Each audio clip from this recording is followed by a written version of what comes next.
ఒక ఊరిలో రామయ్య అనే వ్యక్తి కూలి పని చేసుకుంటూ జీవించేవాడు. ఒకరోజు పని మీద నెల రోజుల పాటు పట్నం వెళ్ళాల్సిన అవసరం వచ్చింది.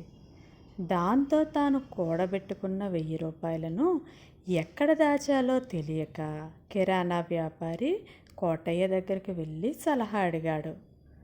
అప్పుడు కోటయ్య, డబ్బు మహాపాపిష్టిది, ఎవరిని నమ్మవద్దు అన్నాడు అతనితో. ఇంతలో కొట్లోని గుమస్తా ఓ బాబు దగ్గర ₹1 ఎక్కువగా తీసుకోవడం గమనించాడు కోటయ్య. అదనంగా తీసుకోవద్దని నీకు ఎన్నిసార్లు చెప్పినా మారవా? ఆ బాబు మళ్ళీ వచ్చినప్పుడు అతడి రూపాయి అతనికి ఇచ్చే అన్నాడు. అది చూసిన రామయ్యకు కోటయ్య మీద చాలా నమ్మకం కుదిరింది. డబ్బు మూట తెచ్చి, ఇందులో 1000 రూపాయలున్నాయి, నేను తిరిగి వచ్చే వరకు దీని బాధ్యత మీదే అంటూ దాన్ని కోటయ్య చేతిలో పెట్టబోయాడు. నేను పరుల సొమ్ము ముట్టను, తాకను. కావాలంటే మీరే ఆ పెరట్లో మీకు ఇష్టమైన చోట గొయ్యి తవ్వి ఆ మూటను అందులో పెట్టుకొని వెళ్ళండి అన్నాడు వ్యాపారి. అప్పుడు రామయ్య సరేనంటూ పెరట్లో ఒక మూలన ఆ మూటను పాతిపెట్టి వెళ్ళిపోయాడు. నెల రోజుల తర్వాత ఊరిలోకి రాగానే కోటయ్య ఇంటికి వెళ్ళి నా సొమ్ము నేను తీసుకొని వెళ్తాను అన్నాడు. అప్పుడు కోటయ్య సరే అన్నాడు. కానీ అక్కడ తవ్వి చూస్తే డబ్బు మూట కనిపించలేదు. కోటయ్యను అడిగితే దాచిన నీకు తెలియాలి, కానీ నాకెలా తెలుస్తుంది అనేశాడు. మోసపోయాను అనుకుంటూ బాధగా ఇంటి దారి పట్టాడు రామయ్య. దారిలో ఎదురింటి ముసలమ్మ కనిపించి, నీ దిగులుకు కారణం ఏమిటి బాబు అని అడిగింది.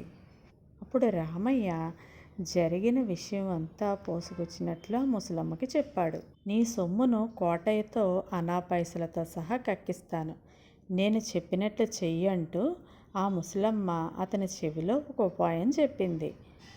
ఇంట్లోంచి కొన్ని నగలు తీసుకొని కోటయ్య దగ్గరికి వెళ్ళి, నా కొడుకు పట్టణానికి వెళ్ళి వారం రోజులైనా తిరిగి రాలేదు, నేను వాడిని వెతుక్కుంటూ వెళ్తున్నాను, నేను వచ్చే వరకు ఈ నగలను దాచగలవా?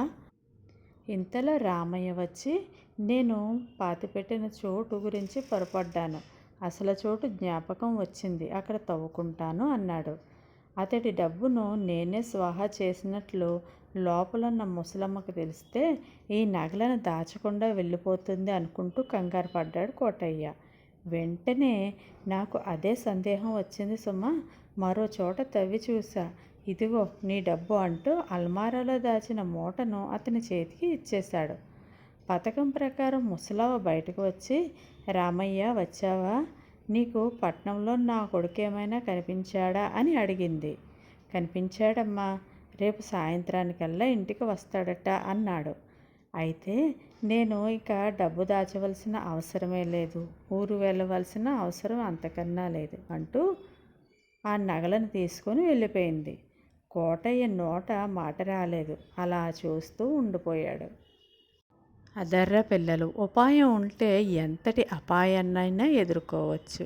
ఈ కథ కనుక మీకు నచ్చినట్లయితే లైక్ చేయండి. Thank you.